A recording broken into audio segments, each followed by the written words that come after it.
A lot to talk about here for our Week 15 late game halftime show. Liz Loza, how are your playoff matchups going? It's happening. They're happening.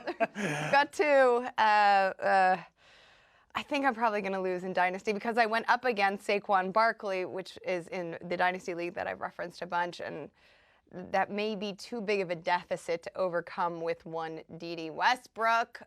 There's two pieces of fantasy implications for everyone else that we can discuss with both Jacksonville and a surprise, or not so surprising, receiver leading the targets there, and then also with Saquon Barkley rebounding in incredible fashion, over 100 yards and 2 tutties, his biggest production since week 3. Yeah, for sure. And we want to hear about your teams too. So if you're in the chat room, make sure you jump in. Let us know what's going on with your squads. Interact with us. Throw up some good emojis. Let us.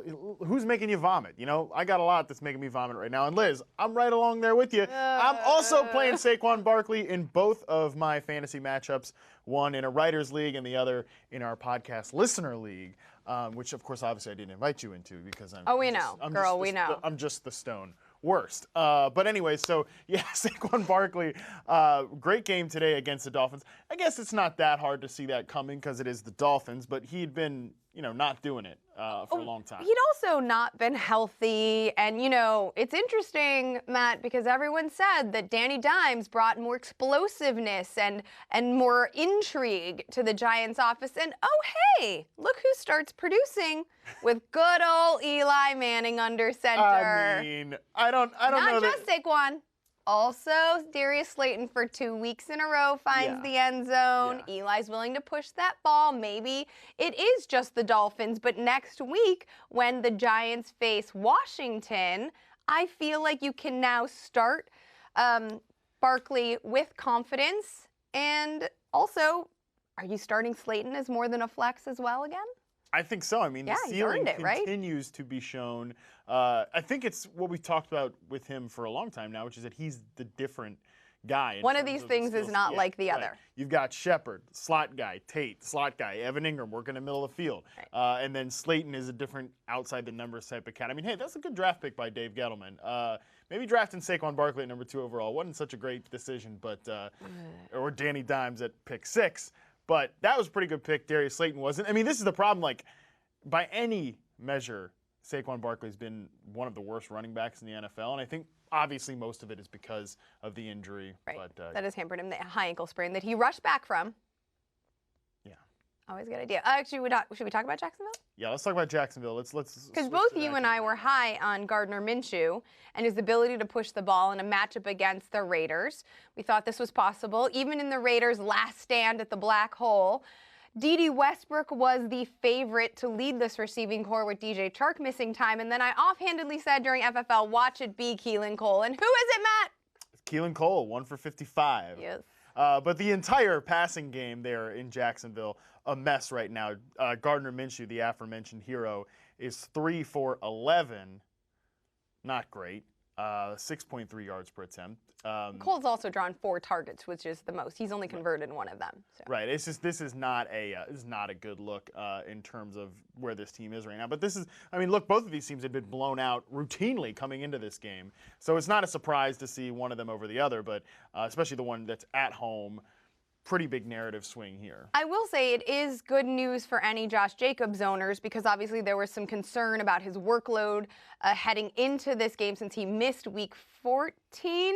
Now we're in week 15. It's been a long season, guys. He has carried the rock 14 times. He's not averaging quite 4 yards per carry. However, when you're looking at number of touches, that is, I think, gratifying to see him getting the work, and you don't see DeAndre Washington eating into too much of his volume. Yeah, a lot of people seem to be upset about certain members in the Cowboys-Rams game, which, by the way, Cowboys up 21-7 over the Rams. I just saw our boss, Jason Klobaka, just slacked me. You can't give Jason Garrett 10 days to prepare. That's just too much. But, haha, Jason, very funny.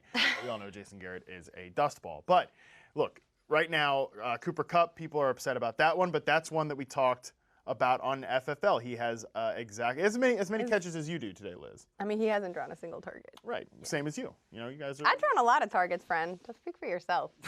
All right, well, same amount of targets as me. But we talked about this on FFL. We talked about what's going on in that Rams wide receiver core right now, which is that this team is looking to transition.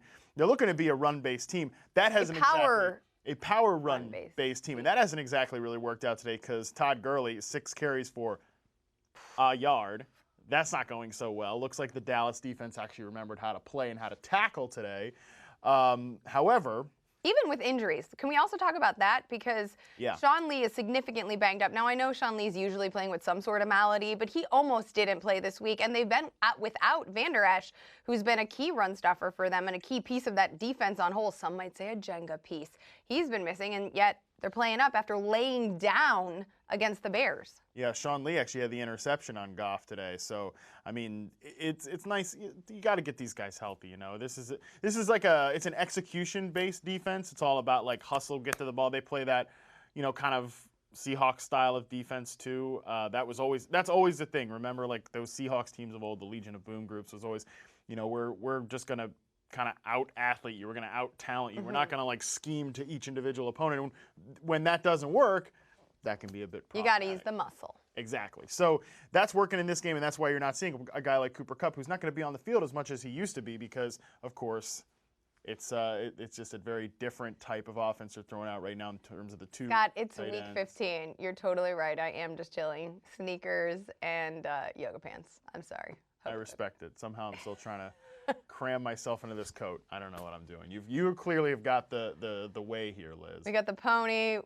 We're sitting crisscross applesauce. It's all good. And talking football, which is great. Can we talk about Edelman? Yeah, that is one that people have been very tilted about. The Patriots win 34-13.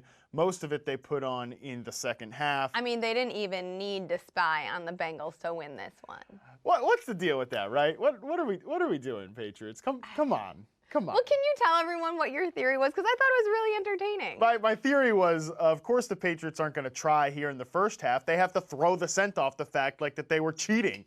So it's like, oh, we weren't cheating. Look at how poorly we performed in this We're struggling against this incredible attack. And then in the second half, 14 points in the third quarter, 7 points in the fourth quarter, obviously. Pick off Andy Dalton 4 times. Andy Dalton, dude, come on. Stop throwing at Stephon Gilmore. Like, you don't need to do this. This doesn't have to happen. But anyways, what people wanted us to talk about, right. Was Julian Edelman. Julian Edelman, who has 5 targets, 2 catches, 9 yards. Look, they just didn't really need to throw the ball very much. Right. They're also not an effective passing team. Tom Brady, 52% completion rate, 4.4 yards per attempt, sacked twice, lost 12 yards due to sacks. This is not a good passing team, and I think Edelman also wasn't healthy in this game as well. I think that is the key, right? Like, Tom Brady does not need, as good as Geno Atkins may or may not be, right? Like, Tom Brady does not need a safety blanket or a security blanket like Julian Edelman facing the Bengals. He just doesn't need it. And by the way, he's got James White for that, and it was James White who was the favorite. I think he converted 3 of 4 and found the end zone. Rex Burkhead was out there doing things. So if you have, in a matchup like this, as thin as the Patriots receiving core is, there is enough depth here to give Edelman a little bit of a spell. I know it still stinks. I didn't project him to only catch 2 balls or whatever.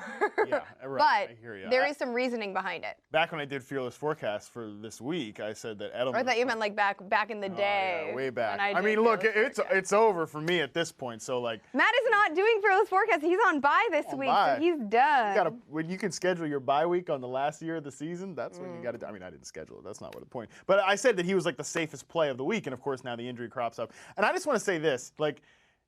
I don't think the Patriots are catching enough heat for trading a second-round pick for Mohamed Sanu.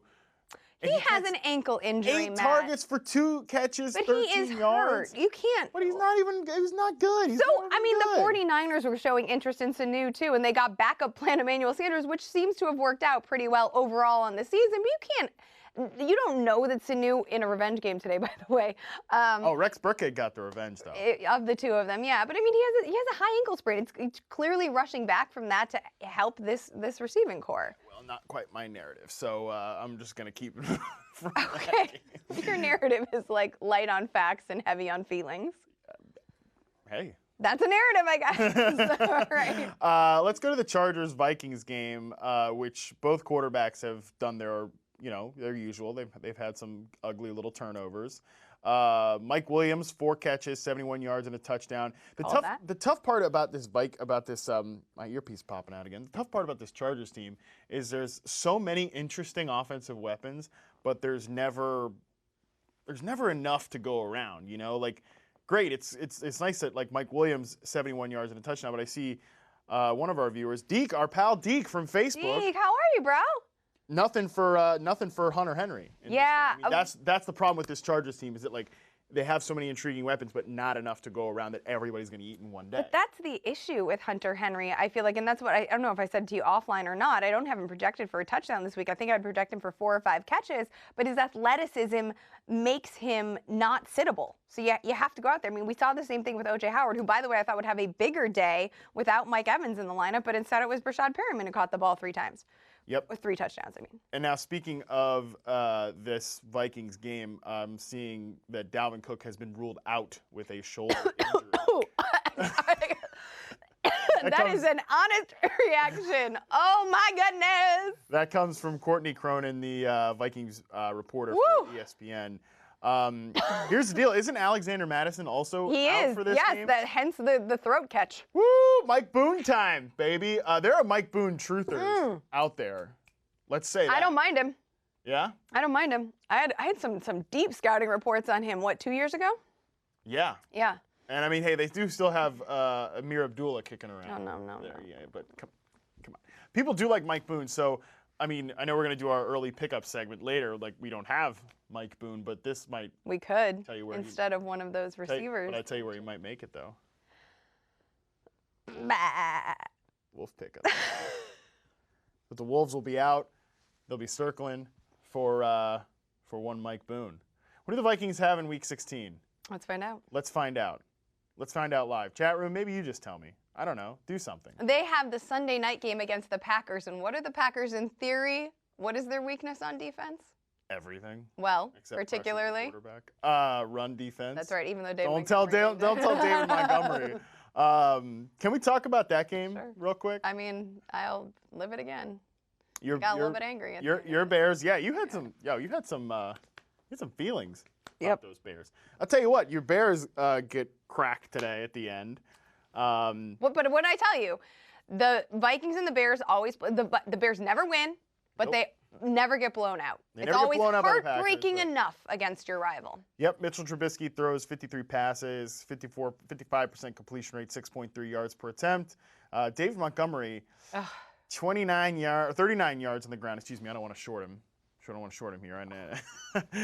14 carries. You know, the great part, what's that YPC? That would be a fresh 2.8. Oh, my goodness. 2.8. Under 3. Fantastic. Silver linings? Anthony Miller.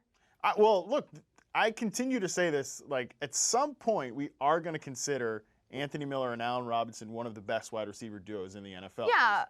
Robinson is having a great year. But why did it take injuries to Taylor Gabriel and an ineffectiveness by Javon Wims to figure that out? Well, hasn't Miller also himself had some injury problems? Yeah, he had a shoulder issue last year, and I think he had an ankle at the top of this year.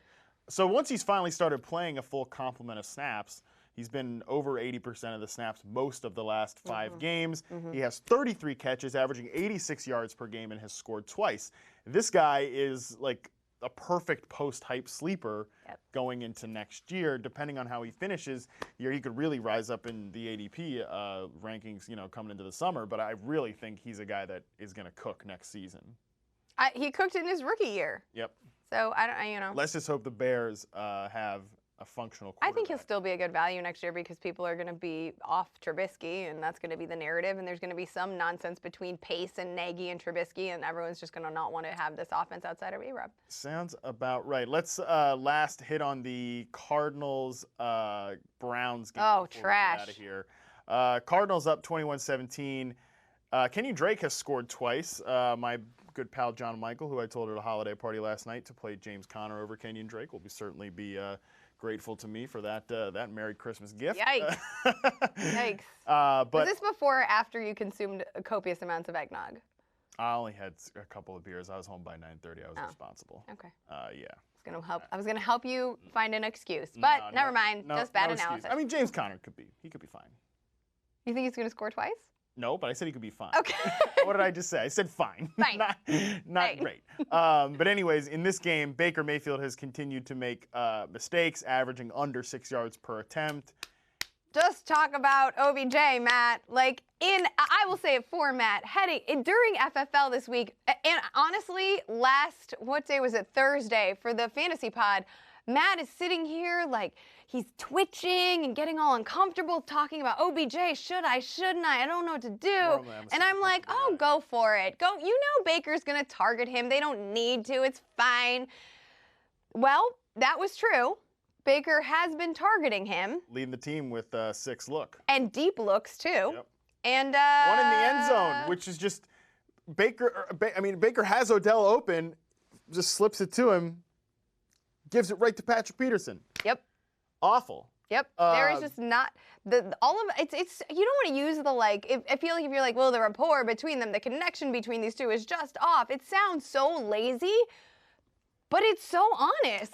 I said this in his Fearless Forecast video. All of the juju, all of the vibes, all of it is bad. All the energy is bad around Odell Beckham right now. And you can't even count on him to crush this type of matchup. And look, I had to play him in both my leagues where I had him, but I don't feel great about it. I mean, instead of a watch with a bunch of ice, maybe you just put a little quartz crystal in your pocket and clear that S right up, OBJ. I think the good energy could be good for him. We'll see what happens in the second half, but also it's worth noting, part of the take was I think Jarvis Landry has the better matchup. Well, he has 2 catches for as many yards, so that's not what you want to see. But Nick Chubb, though, over 100 and a tub. The one consistent guy in this offense. Kareem Hunt also really hasn't done much. He has 4 catches for 22 yards and 3 carries for 9 yards. But David Njoku. Surprise inactive. So hey, on a day of revenge, Rex Burkhead, random revenge. Tavon Austin, random revenge. Ricky Seals-Jones gets into the end zone versus the Cardinals. #revenge. What a day. That is going to do it for our Week 15 late game halftime show. Make sure you subscribe to the Yahoo Fantasy Football Podcast, where Liz and I will be recapping Week 15. We will tell you everything that you need to know, and maybe even a little bit more than that. Scott, we appreciate your support and dedication. Thank you so much. Be sure to listen to the Yahoo Fantasy Football Podcast.